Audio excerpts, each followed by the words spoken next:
আন্দোলনত এই 25-26 যিটো স্কিম আমাৰ BTC অঞ্চলত 8টামান আছে।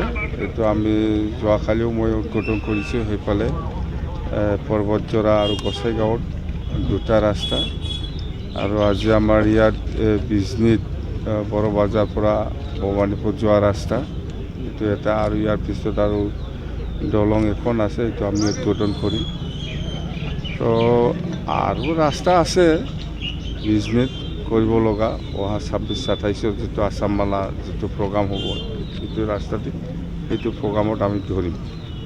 কথাটো হ'ল সেই ৰাস্তাটো আচলতে প্ৰমোদ বড়ো দিনতে উদ্বোধন কৰিব লাগিছিল, কিন্তু সি কৰা নাই, বুজি নাপায়। মুঠতে সেইটো প্ৰমোদ বড়োৰ দিনতে চেংচন হোৱা ৰাস্তা আছে।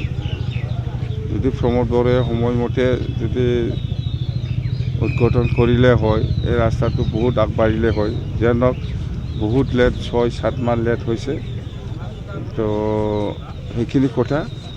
আৰু আমাৰ আজি আৰু জয়ন্ত মল্ল বৰুৱা ডাঙৰীয়া আহি আছে, ইয়াত থকাৰ কথা আছিলে ৰাস্তাৰ উদ্বোধনত, কিন্তু বিশেষ বেলেগ মিটিঙৰ কাৰণে সি আহিব পৰা নাই। আমাৰ দতমা যিটো অৰুণোদয় প্ৰগ্ৰাম, দতমা LAC হিচাপে ইয়াত জয়ন্ত মল্ল বৰুৱা ডাঙৰীয়াও আহি আছে।